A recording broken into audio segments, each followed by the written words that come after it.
إن الحمد لله نحمده ونستعينه ونستغفره ونعوذ بالله من شرور أنفسنا ومن سيئات أعمالنا من يهده الله فلا مضل له ومن يضلله فلا هادي له وأشهد أن لا إله إلا الله وحده لا شريك له وأشهد أن محمدًا عبده ورسوله يا أيها الذين آمنوا اتقوا الله حق تقاته ولا تموتن إلا وأنتم مسلمون يا أيها الناس اتقوا ربكم الذي خلقكم من نفس واحدة وخلق منها زوجها وبث منهما رجالا كثيرا ونساء واتقوا الله الذي تساءلون به والأرحام إن الله كان عليكم رقيبا يا أيها الذين آمنوا اتقوا الله وقولوا قولا سديدا يصلح لكم أعمالكم ويغفر لكم ذنوبكم ومن يطع الله ورسوله فقد فاز فوزا عظيما أما بعد فإن خير الحديث كتاب الله وخير الهدي هدي محمد صلى الله عليه وسلم وشر الأمور محدثاتها وكل محدثة بدعة وكل بدعة ضلالة وكل ضلالة في النار. أعوذ بالله من الشيطان الرجيم. بسم الله الرحمن الرحيم. يا أيها الذين آمنوا أطيعوا الله وأطيعوا الرسول وأولي الأمر منكم فإن تنازعتم في شيء فردوه إلى الله والرسول إن كنتم تؤمنون بالله واليوم الآخر ذلك خير وأحسن تأويلا. رب اشرح لي صدري ويسر لي أمري واحلل عقدة من لساني يفقهوا قولي ربي زدني علما. تمام قسم کی تعریف، بڑائی، بزرگی، حمد و ثنا، تکبیر و تحمید، تقدیس و تحلیل خالق کائنات مالک ارض و سما کے لیے ہے، جس الہ العالمین نے ہم انسانوں پر اپنا دین تمام کیا. یہ دین جو دین اسلام کی شکل میں ہم پر اتاری گئی ہے، اس کو مکمل کیا. اس دین کے اندر کسی طرح کی کوئی خلل اور کوئی نقص باقی نہ رہنے دی. درود و سلام ہو تمام انبیاء کرام پر، خصوصاً ہمارے آخری نبی جناب محمد رسول اللہ صلی اللہ علیہ وسلم پر، جن کے ذریعے سے اللہ تبارک و تعالی نے اس دین کی تبلیغ فرمائی. اللہ تبارک و تعالی ارشاد فرماتا ہے الیوم اکملت لکم دینکم واتممت علیکم نعمتی ورضیت لکم الاسلام دینا، کہ آج میں نے تمہارے لیے تمہارے دین کو مکمل کر دیا. یہ دین مکمل کیا جا چکا. ہم بحیثیت مسلمان اپنی زندگی کے تمام ادوار میں اپنی زندگی کے تمام فیصلے، اپنی زندگی کے تمام معاملات اس دین کے اوپر پیش کرنے ہیں. اس دین سے رہنمائی لینی ہے، اس دین سے ہدایت لینی ہے کہ آیا یہ دین اسلام ہمیں ہمارے مسئلوں کے اوپر کیا جواب دے رہا ہے. اکمال اسی کو کہتے ہیں، الیوم اکملت لکم دینکم. کسی چیز کے مکمل ہونے کا نام یہی ہے کہ اس کے اندر کسی طرح کی کوئی بیشی کی گنجائش نہ رہے، ایکسٹرا ہم اضافی اس کے اندر کچھ داخل نہ کر سکیں. اور جب کوئی چیز اللہ تبارک و تعالی نے ہمارے لیے مکمل کر دیا تو رہتی دنیا تک، قیامت تک کے مسلمانوں پر یہ واجب ہے کہ وہ اپنی چیزیں، اپنے مسائل اس دین اسلام کے اوپر پیش کریں، یہاں سے اپنے احکامات لینے کی کوشش کریں، اپنے احکام یہاں سے اخذ کریں. اللہ تبارک و تعالی نے قرآن مجید کے اندر ارشاد فرمایا وَمَن يُطِعِ اللَّهَ وَرَسُولَهُ يُدْخِلْهُ جَنَّاتٍ تَجْرِي من تحتها الانہار خالدین فیہا وذلک الفوز العظیم.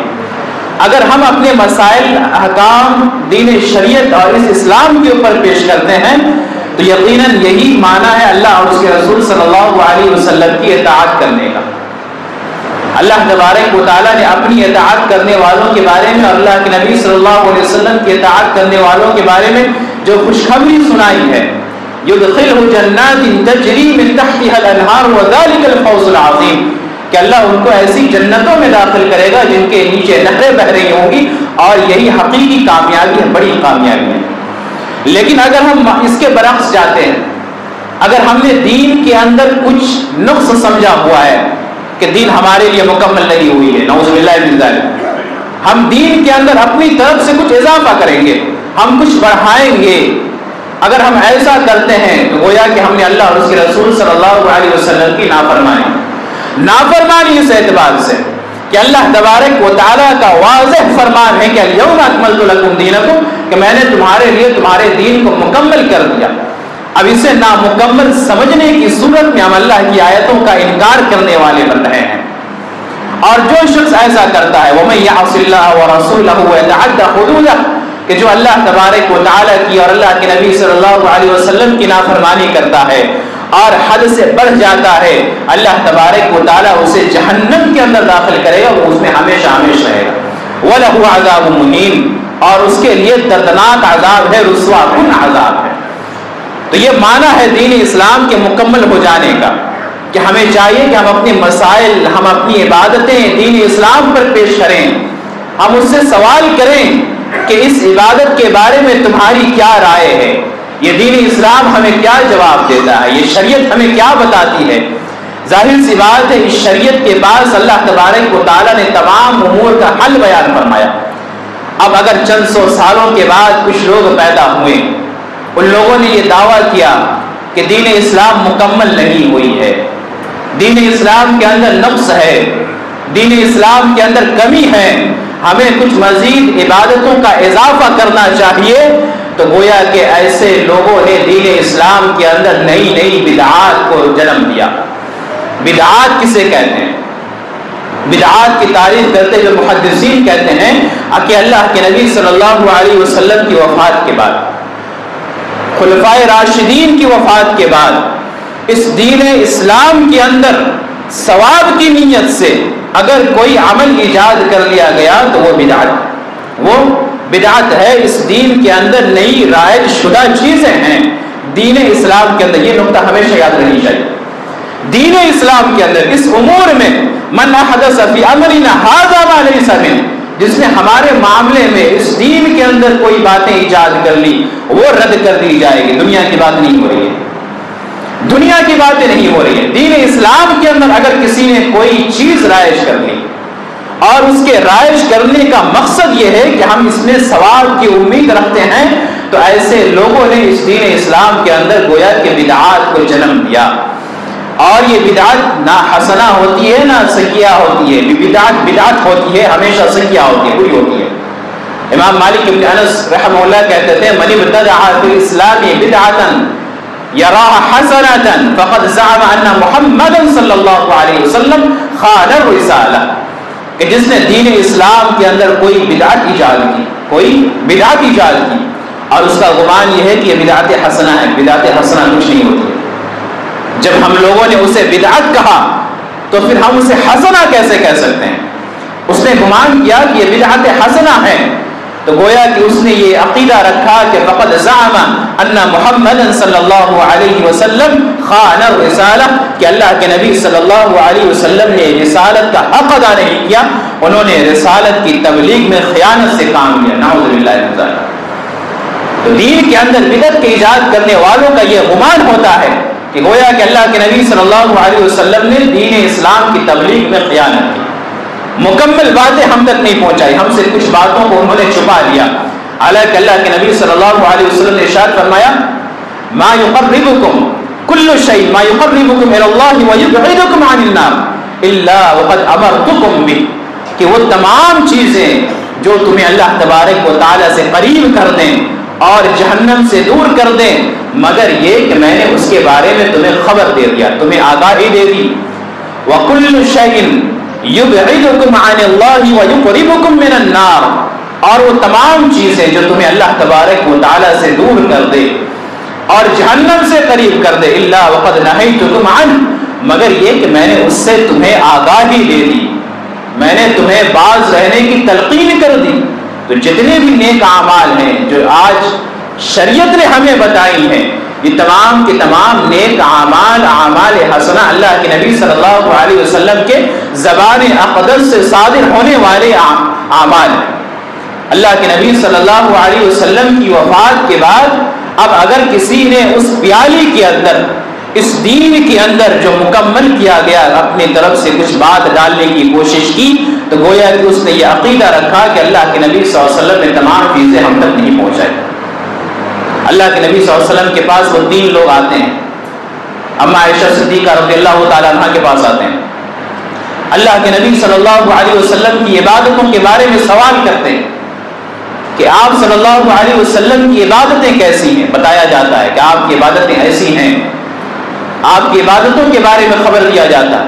وہ تینوں کہتے ہیں کہ ہمارا اللہ کے نبی صلی اللہ علیہ وسلم کے مقابلے میں کیا مقام، ہم تو بہت گناہ گار ہیں، اللہ کے نبی کے اگلے پچھلے تمام گناہوں کو اللہ تبارک و تعالیٰ نے معاف کر دیا۔ انہوں نے اپنے آپ میں ایک عزم کیا، ایک نے کہا کہ میں آج کے بعد نکاح نہیں کروں گا، میں بیوی نہیں رکھوں گا، دوسرے نے کہا کہ میں ساری رات قیام کروں گا، میں راتوں کو سوؤں گا نہیں، تیسرے نے کہا کہ میں ہمیشہ روزے سے رہوں گا، میں افطار نہیں کروں گا، میں ایک دن بھی روزہ نہیں چھوڑوں گا۔ ذرا بتائیے کہ کیا ان تینوں شخصوں نے، ان تینوں افراد نے کسی برے کام کا قصد کیا تھا؟ ان تینوں صحابی نے ایک نیک عمل کا ارادہ کیا تھا کہ ساری رات اللہ تبارک و تعالیٰ کی عبادت کریں گے، راتوں کو ہم سوئیں گے نہیں، اور یقیناً تہجد پڑھنا، راتوں کو اللہ تبارک و تعالیٰ کی عبادت کرنا بڑا بہترین اور افضل کام ہے۔ اللہ کے نبی صلی اللہ علیہ وسلم نے ارشاد فرمایا کہ افضل الصلاۃ بعد الصلاۃ المکتوبہ صلاۃ اللیل، کہ فرض نماز کے بعد جو سب سے پسندیدہ نماز ہے اللہ تبارک و تعالیٰ کے یہاں، وہ رات کی نماز ہے۔ اس نے ایک نیک کام کا ارادہ کیا، ایک نے کہا کہ میں شادی نہیں کروں گا، ہو سکتا ہے اس نے یہ سوچا ہو کہ شادی کرنے کے بعد مال و انسان کے پاس جو آل و اولاد آتی ہے اس میں وہ فتنوں کے اندر مبتلا ہو سکتا ہے۔ ایک نے کہا کہ میں ہمیشہ روزہ سے رکھوں گا، جب رمضان کا مہینہ آتا ہے تو آپ لوگ روزوں کے کئی فضائل سنتے ہوں گے، تو روزہ رکھنا ایک بہترین عبادت ہے۔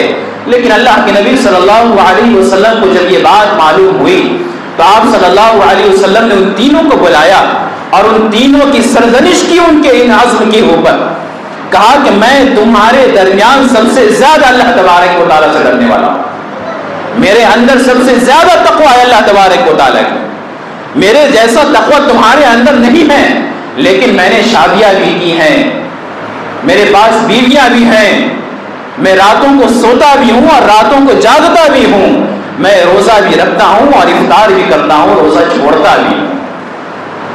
تو انہوں نے دین اسلام کے اندر ایک نئی اور انوکھی چیزوں کا عزم کیا تھا، ایک ایسے طریقے کا ارادہ کیا تھا جو اللہ کے نبی صلی اللہ علیہ وسلم کی سنت سے ثابت نہیں۔ اللہ کے نبی صلی اللہ علیہ وسلم نے فوراً ان کو منع فرمایا کہ ایسا نہ کرو، جس نے ہمارے اس دین کے اندر کسی چیز کو ایجاد کیا، من احدث فی امرنا ھذا ما لیس منہ فہو رد، تو اللہ تبارک و تعالیٰ اسے رد کر دے گا۔ تو یہ دین اسلام اللہ تبارک و تعالیٰ نے ہمارے اوپر مکمل کر دیا ہے، اس کی تکمیل فرما دی ہے۔ قیامت تک آنے والے لوگوں کے لیے زمانہ کتنا بھی ایڈوانس ہو جائے، زمانہ کتنا بھی اپڈیٹ ہو جائے، اس کے تمام احکام، تمام مسائل دین اسلام کے اندر موجود ہیں۔ یہ ہمارے فہم کا قصور ہے کہ ہم سمجھ نہیں سکتے اور اس سے ہم مسائل مستنبط نہیں کر سکتے، ورنہ دین اسلام تو نہیں مکمل ہے۔ اس کے بعد کے ادوار میں کچھ لوگ پیدا ہوئے، بدعتی اور خرافات قسم کے لوگ، جنہیں ناچ گانے کا شوق ہوا کرتا تھا۔ کچھ ایسے بادشاہ گزرے جو اپنے پیسوں کو فضول لہو لعب میں خرچ کیا کرتے تھے، اپنی اوقات کو اللہ تبارک و تعالیٰ کی نافرمانی میں گزارا کرتے تھے۔ ان اوباش قسم کی بادشاہوں کے ذریعے اس دین اسلام کے اندر ایسی بدعات انجام دی گئی، ایسی بدعتوں کو جنم دیا گیا جو آج تک ختم ہونے کا نام لے رہے. اور لوگوں نے اسی کو دین سمجھا ہوا ہے. لوگوں نے اسی کو دین سمجھا ہوا ہے. اور اس کو ماننے والے یہ بھی مانتے ہیں کہ اس کا وجود اللہ کے نبی صلی اللہ علیہ وسلم کے زمانے میں نہیں تھا، اور نہ ہی صحابہ کرام کے زمانے میں تھا، نہ ہی تابعین کے زمانے میں تھا، نہ ہی تبع تابعین کے زمانے میں تھا. یہ بعد کی ایجاد ہے. آپ کسی لوگوں کے پاس جائیں اور پوچھیں کہ تم نے دین اسلام کے اندر جو یہ بدعت کو انجام دیا ہوا ہے، اس بدعت کو ایجاد کیا ہوا ہے، کیا یہ اللہ کے نبی صلی اللہ علیہ وسلم کے زمانے میں موجود تھا؟ سب کو معلوم ہے کہ یہ نہیں موجود تھا. سب کو معلوم ہے کہ یہ اس کے بعد کی ایجادات ہیں. لیکن ہائے افسوس، انسان کی عقل پر کبھی افسوس کرنے کا دل کرتا ہے. یہ عقیدہ یہ مانتے بھی ہیں، یہ اقرار بھی کرتے ہیں کہ بعد کے زمانے کی ایجاد ہے، اور اس بعد کے زمانے کی ایجاد کے اوپر قرآن اور حدیث سے دلیلیں بھی پیش کرتے ہیں. قرآن اور حدیث سے دلیلیں بھی پیش کرتے ہیں. یہ سب کو معلوم ہے کہ یہ بعد کی ایجاد ہے. اللہ کے نبی صلی اللہ علیہ وسلم کی حالات زندگی کو آپ اٹھائیے. بھئی ہم قرآن اور حدیث کس سے سمجھیں گے؟ کیا ہم اپنے عقل سے سمجھیں گے؟ ہم اپنے ذہن سے سمجھیں گے؟ ہم قرآن کی آیتوں کو اور اللہ کے نبی صلی اللہ علیہ وسلم کی حدیثوں کو منہج سلف کی روشنی میں سمجھیں گے. صحابہ کرام کے طریقے پر سمجھیں گے. صحابہ کرام نے جیسے قرآن کی آیتوں سے معنی نکالا، ہم ویسے معنی نکالیں گے، ہم وہی مانیں گے. صحابہ کرام اللہ کے نبی صلی اللہ علیہ وسلم کے سب سے پہلے شاگرد ہیں. کوئی بات ہوتی تو اللہ کے نبی صلی اللہ علیہ وسلم سے سوال کرتے تھے. کوئی شک ہوتا، کسی طرح کا کوئی ڈاؤٹ ہوتا تو اللہ کے نبی صلی اللہ علیہ وسلم کے سامنے رکھتے تھے. آپ صلی اللہ علیہ وسلم کے سب سے پہلے اور پیارے تربیت یافتہ یہ صحابی ہیں جو اللہ کے نبی صلی اللہ علیہ وسلم کے شاگردان خاص ہیں. انہوں نے دین کو اللہ کے نبی صلی اللہ علیہ وسلم سے ڈائریکٹ لیا. بیچ میں کسی کا وسیلہ نہیں، کوئی ذریعہ نہیں، کوئی دوسرا استاد نہیں. تو ظاہر سی بات اللہ تبارک و تعالیٰ ایسے ہی لوگوں کے بارے میں کہے گا کہ ان کے ذریعے سے دین کو سیکھو. اللہ نے ارشاد فرمایا فَإِنْ آمَنُوا بِمِثْلِ مَا آمَنْتُمْ بِهِ فَقَدِ اهْتَدَوْا. اگر دنیا والے ایسا ایمان لائیں کہ اے صحابہ جیسا ایمان تمہارا ہے تو یہ ہدایت یافتہ میں شمار ہوں گے. وَإِنْ تَوَلَّوْا فَإِنَّمَا هُمْ فِي شِقَاقٍ. اگر وہ پیٹ پھیرے تو یہ آپ کی نافرمانی پر تلے ہوئے ہیں. اور اللہ تبارک و تعالی نے ارشاد فرمایا وَمَن يُشَاقِقِ الرَّسُولَ مِن بَعْدِ مَا تَبَيَّنَ لَهُ الْهُدَىٰ وَيَتَّبِعْ غَيْرَ سَبِيلِ الْمُؤْمِنِينَ نُوَلِّهِ مَا تَوَلَّىٰ.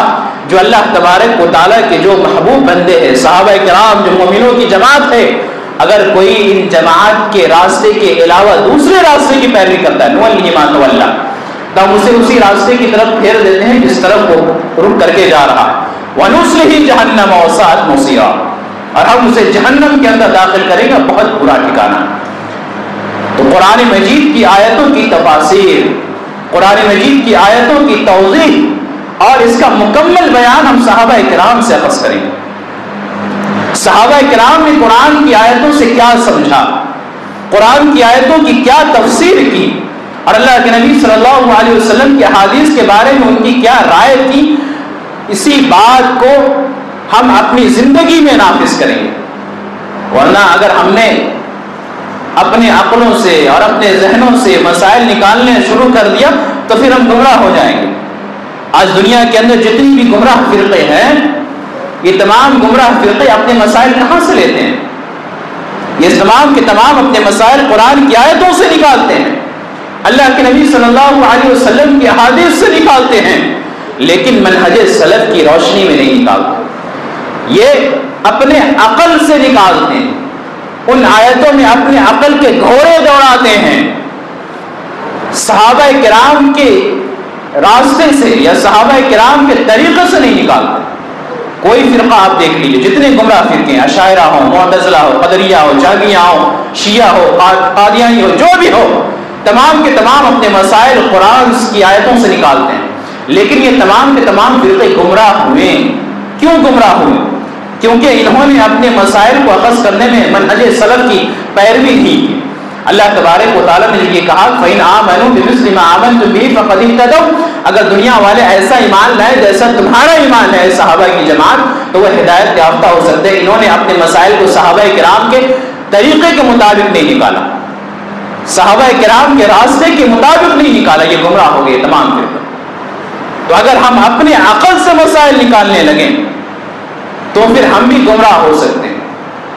ہمیں دیکھنا ہوگا کہ اللہ کے نبی صلی اللہ علیہ وسلم کے زمانے میں کون سی عبادتیں تھیں جس کو صحابہ کرام نے کیا، جس پر گواہیاں دی، جس پر احادیث وارد ہیں، اور کیا ابھی کے زمانے میں جو عبادتیں رائج ہیں، کیا ان عبادتوں کے تعلق سے اللہ کے نبی صلی اللہ علیہ وسلم کی کوئی آیات، کوئی احادیث، اللہ تبارک و تعالیٰ کی کوئی آیات بھی موجود ہے یا نہیں ہے؟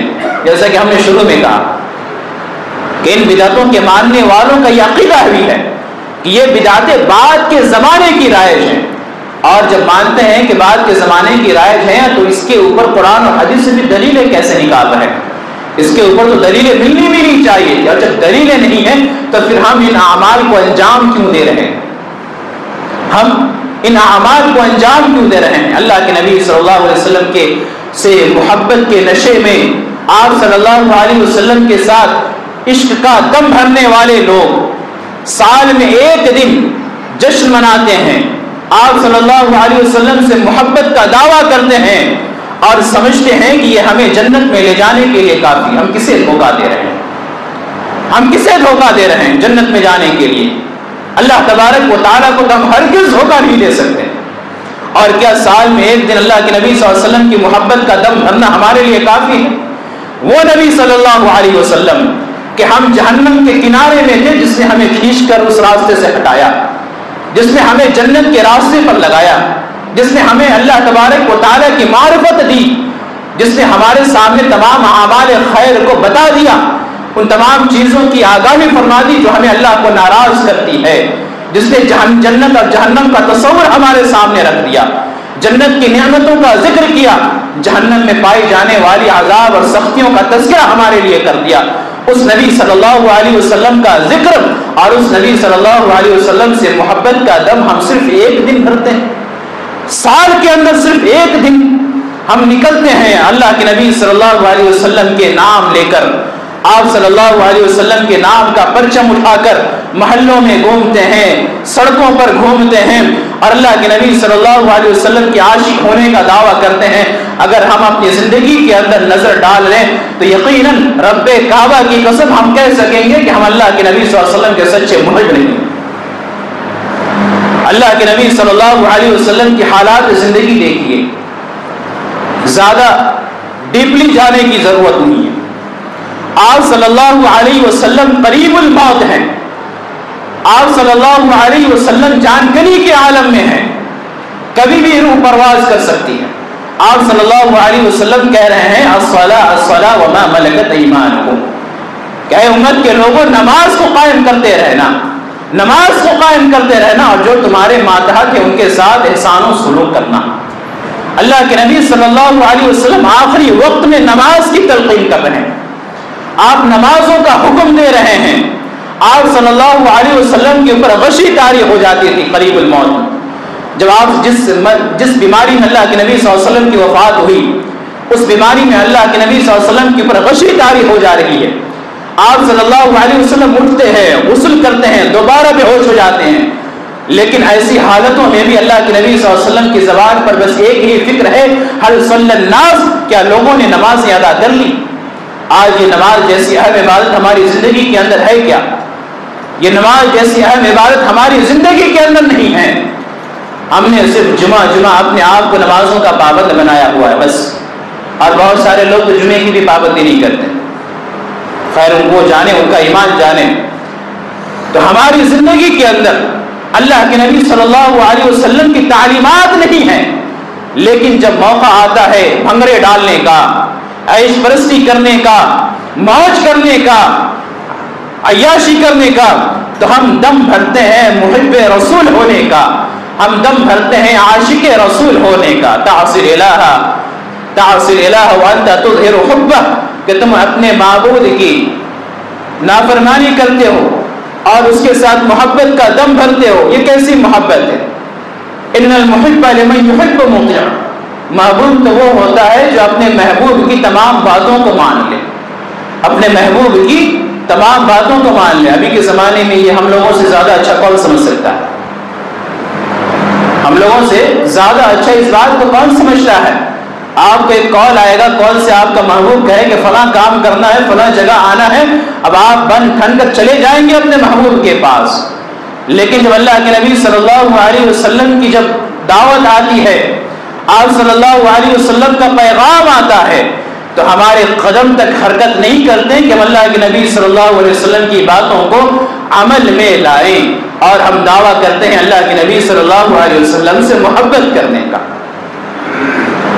یہ محبت نہیں ہے، یہ محبت نہیں ہے، یہ اپنی خواہشات نفسانی کو پورا کرنا ہے کہ ہم نے سال کا ایک دن مخصوص کیا ہوا ہے اور ہم اس ایک دن میں خوب عیش کر لیتے ہیں۔ اس کے بعد آپ جب ظہر میں جائیے مساجدوں کے اندر، آپ فجر میں آئیے مساجدوں کے اندر، مساجد میں آپ دیکھیں گے وہاں مصلیان کچھ بھی نہیں ہے، مصلیان تمام کے تمام خراٹے لے کر سو رہے ہیں۔ فجر میں تو اس وجہ سے سوئیں گے کہ رات کا وقت ہے، صبح کا وقت ہے، آنکھیں کھلتی نہیں ہیں، اور ظہر میں اس وجہ سے سوئیں گے کہ بہت چکر لگانے کے بعد، محلہ گھومنے کے بعد بدن کافی درد کرتا ہے، پاؤں ہاتھ میں درد ہوتی ہے، تو ظہر میں بھی آرام کر لیا جائے۔ نمازوں کی کوئی پرواہ نہیں ہے، اللہ تبارک و اللہ کے نبی صلی اللہ علیہ وسلم کے احکام کی کوئی پرواہ نہیں، اور دعویٰ کرتے ہیں ہم اللہ کے نبی صلی اللہ علیہ وسلم سے محبت کرنے کا۔ یہ کیسی محبت ہے جس میں محبوب کی باتوں کا کوئی پاس و لحاظ نہ رکھا جا رہا؟ محبوب نے کہا کچھ، ہم کہہ کچھ رہے ہیں، کر کچھ رہے ہیں۔ محبوب نے کہا اس اسلام کے اندر بدعت کو رائج نہیں کرو، ہم نے کہا کہ محبوب آپ جھوٹ کہتے ہیں، آپ نے تمام باتوں کو ہم تک نہیں پہنچائی، ہم تو رائج کریں گے۔ محبوب نے کہا نمازوں کی ادائیگی کرو، ہم نے کہا کہ نہیں، ہم نماز نہیں پڑھیں گے، ہم بس سال میں ایک دن آپ کی محبت کے نعرے لگائیں گے، ہمارے لیے وہی کافی ہے۔ محبوب خود کچھ کہہ رہا ہے، ہم کچھ کر رہے ہیں، یہ کیسی دیوانی ہے اور یہ کیسی محبت ہے جس کا ہم دم بھرتے ہیں؟ تو یہ محبت نہیں ہے جو ہم سال کے ایک دن جس میں ہم لوگوں نے مخصوص کیا ہوا ہے اور اس پر مختلف طرح کے ہم دلائل پیش کرتے ہیں کہ اللہ کے نبی صلی اللہ علیہ وسلم کی زندگی سے یہ ثابت ہے، نعوذ باللہ من ذالک، تو یہ محبت نہیں ہے۔ بے شمار دلائل پیش کیے جاتے ہیں، جھوٹی دلائل، جھوٹی چیزیں، اور کہا جاتا ہے بدعت کے انکار کے سلسلے میں جو بدعتی لوگوں کی طرف سے جو سب سے پہلا اعتراض اٹھتا ہے وہ یہ اٹھتا ہے کہ منع کہاں کیا گیا ہے، منع کہاں کیا گیا ہے؟ شریعت کے اندر اگر ہم گہرائی سے مطالعہ کریں تو یقیناً منع کیا گیا ہے، اللہ تبارک و تعالیٰ نے منع کیا، اللہ کے نبی صلی اللہ علیہ وسلم نے منع کیا۔ کچھ چیزیں ایسی ہوتی ہیں جس کا ذکر اللہ کے نبی صلی اللہ علیہ وسلم نے خاص بیان فرمایا کہ یہ منع ہے، کچھ چیزیں ایسی ہوتی ہیں جس کا ذکر اللہ کے نبی صلی اللہ علیہ وسلم نے عام بیان فرمایا۔ اگر اس دنیا کے اندر سینکڑوں طرح کے جانور پائے جاتے، چیڑ پھاڑ کر کے کھانے والے، شکار کرنے والے، گوشت کھانے والے، اگر ہر جانور کو اٹھا کر لایا جائے اور کہا جائے اس جانور کے بارے میں شریعت نے کہا ہے کہ یہ حرام ہے، منع ہے، تو ایسے تو شریعت تحس ہو کر رہ جائے گی۔ آپ شیر کو اٹھا کر لے آئے، کہے کہ کہاں ہے جہاں لفظ اسد کے ذریعے اللہ کے نبی صلی اللہ علیہ وسلم نے منع کیا ہے، حرمت علیکم اسد، اس طرح کی کوئی آیت کہاں ہے؟ تو اس طریقے سے شریعت تحس نحس ہو جائے گی۔ شریعت نے کچھ اصول بنائے، کچھ ضابطہ بنایا ہے، کچھ قواعد بنائے ہیں جس کی روشنی میں ہم دیکھتے ہیں کہ کون سی چیزیں ہمارے لیے صحیح ہے اور کون سی چیزیں ہمارے لیے صحیح نہیں ہیں۔ اللہ تبارک و تعالیٰ نے کن چیزوں کو حلال کیا ہے اور کن چیزوں کو حرام بنایا ہے۔ اگر تمام چیزوں کو ایک ہی چھڑی سے ہم آنکتے جائیں کہ شریعت نے منع کہاں کیا ہے، تو شریعت نے تو یہ بھی نہیں منع کیا ہے کہ 200 سال پہلے جو قادیان کے اندر ایک شخص نے جھوٹے نبوت کا دعویٰ کیا، مرزا غلام احمد قادیانی نے، تو شریعت نے کہا ہے کہ بہت زمانے کے بعد، صدیوں کے بعد ایک شخص آئے گا قادیان میں، اس کا نام مرزا غلام احمد قادیانی ہوگا، وہ جھوٹا نبی ہوگا۔ کہاں شریعت نے کہا ہے؟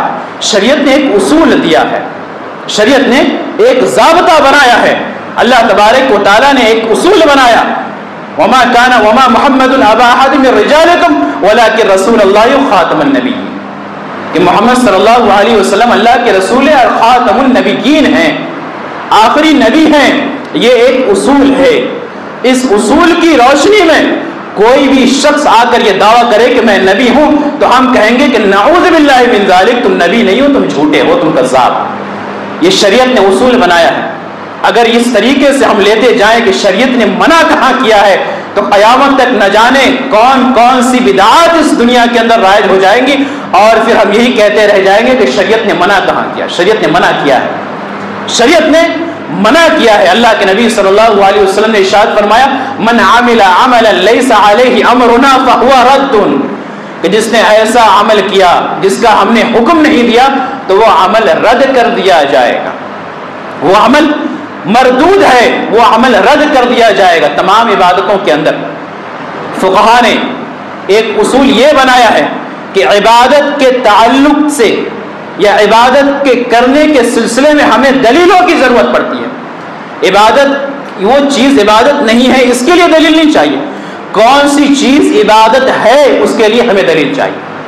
اور اس کے برعکس معاملات میں ہوتا ہے، معاملات میں ہمارے لیے تمام چیزوں کو مباح کر دیا گیا ہے، تمام چیزیں ہمارے لیے حلال کر دی گئی ہیں سوائے ان چیزوں کے جس کے تعلق سے شریعت نے کہا کہ وہ حرام ہیں۔ تو یہ عبادت اور معاملات کا معاملہ ہے کہ عبادت کرنے کے تعلق سے ہمارے پاس دلیل ہونی چاہیے کہ ہاں یہ دلیل ہے جس کی بنا پر ہم اس عبادتوں کو انجام دے رہے ہیں۔ ورنہ ایک شخص چند سو سالوں کے بعد پیدا ہوگا، کہے گا کہ جب ہم 5 وقت کی نماز پڑھتے ہیں، ہر نمازوں کے لیے ہم اذان دیتے ہیں، تو عیدین کی نماز بھی تو ایک نماز ہے، اس کے اندر بھی 2 رکعت ہے، ہم رکوع کرتے ہیں، سجدہ کرتے ہیں، تشہد کرتے ہیں، ہم سورہ فاتحہ کی تلاوت کرتے ہیں، تو ہم اس کے لیے اذان اور اقامت کیوں نہ کہیں؟ اگر بدعت کو بند نہیں کیا گیا یا بدعت کو روکا نہیں گیا تو بدعات کا سلسلہ ایسے ہی جاری رہتا ہے۔ یہ بدعتیں جو ہے بانج نہیں ہوتی ہیں، یہ ایک بدعت جب معاشرے کے اندر رائج ہوتی ہیں تو اس بدعت کے پیچھے کئی اور بدعتیں انجام دے دی جاتی ہیں، کئی اور بدعتیں جنم لے لی جاتی ہیں، اور اس کے تعلق سے قرآن کے اندر احادیث کے اندر اپنے من سے مسائل اخذ کیے جاتے ہیں سلف صالحین کے راستوں کو چھوڑ کر۔ لوگ اس بدعت کو بھی انجام دینے کے لیے کئی ساری دلیلیں پیش کرتے ہیں۔ ایک بہت مشہور دلیل ہے ابو لہب کے بارے میں، کہا جاتا ہے، حالانکہ یہ بالکل مردود واقعہ ہے، اس کی سند جو ہے وہ سند منقطع ہے، ضعیف روایت ہے، بعض لوگوں نے اسے موضوع تک کہا ہے، کہ ابو لہب کے کسی رشتہ دار نے خواب میں دیکھا کہ ابو لہب بہت پریشان ہے، لیکن ہفتے کے ایک دن اسے اتنا پانی دے دیا جاتا ہے، اس نے اپنی انگلی سے اشارہ کیا۔ جب ہم قرآن مجید کی آیت پڑھتے ہیں تبت یدا ابی لہب وتب، بعض لوگوں نے اس آیت کریمہ کا ترجمہ یہ کیا ہے کہ ابو لہب خائب ہوا، ابو لہب تباہ و برباد ہوا، اور بعض لوگوں نے اس کا ترجمہ یہ کیا ہے کہ ابو لہب کے دونوں ہاتھ ٹوٹ گئے۔ تبت یدا ابی لہب وتب، ابو لہب کے دونوں ہاتھ ٹوٹ گئے، جس کے دونوں ہاتھ ٹوٹ گئے وہ اپنے ہاتھوں سے اشارہ کیسے کرے گا؟ یہ کسی کے خواب کے اوپر اس شریعت کی بنیاد نہیں رکھی جاتی، کسی کے خواب کے اوپر شریعت کی بنیاد نہیں رکھی جاتی سوائے انبیاء کے۔ نبیوں کا خواب بھی وہی ہوتا ہے، لیکن نبیوں کے جانے کے بعد ہم معصوم عن الخطا نہیں ہیں کہ ہم خواب بالکل حقیقی دیکھیں گے، سچ دیکھیں گے اور اسے وہی کی طرح ہم معاشرے والوں کے پر نافذ کریں گے۔ اور اللہ تبارک و تعالیٰ کی یہ برملا اعلان ہے کہ جو شخص شرک کی حالت میں مر جائے اللہ تبارک و تعالیٰ اسے کبھی بھی نعمتوں کے اندر داخل ہونے نہیں دے گا، اللہ اسے ہمیشہ جہنم کے اندر رکھے گا۔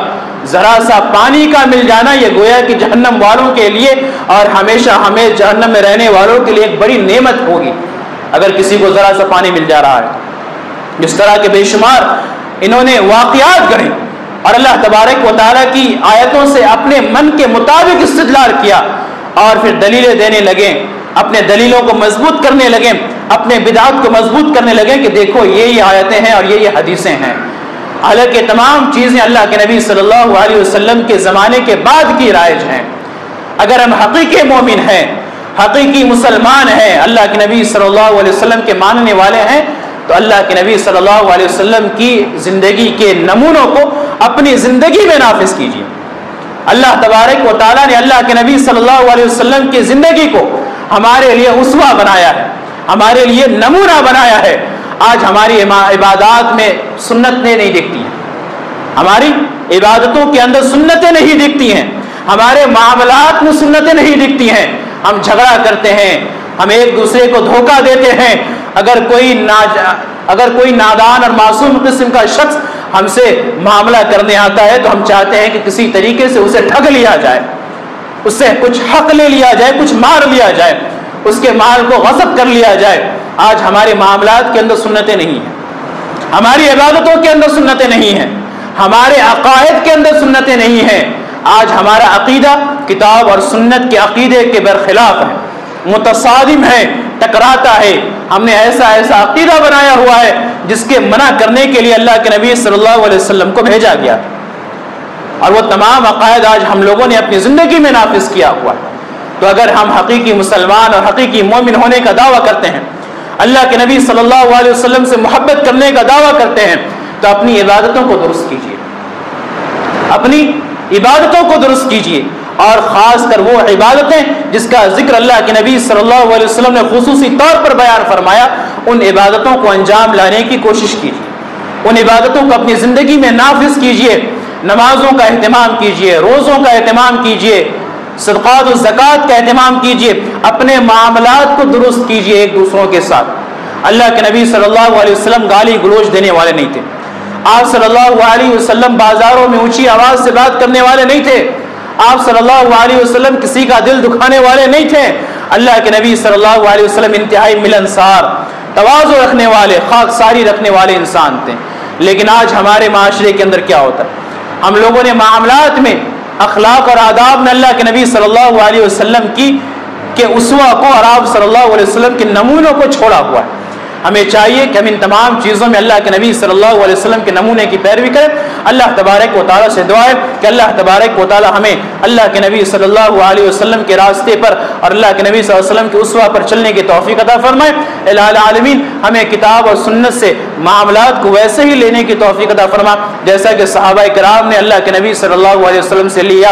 الہ العالمین ہمیں سنتوں پر پابندی سے عمل کرنے کی توفیق عطا فرما، اور ہمیں بدعتوں سے نفرت کرنے والا اور بدعتوں سے متنفر ہونے والا، بدعتوں سے بچانے والا بنا۔ آمین۔ وآخر دعوانا ان الحمد للہ رب العالمین وما علینا الا البلاغ المبین۔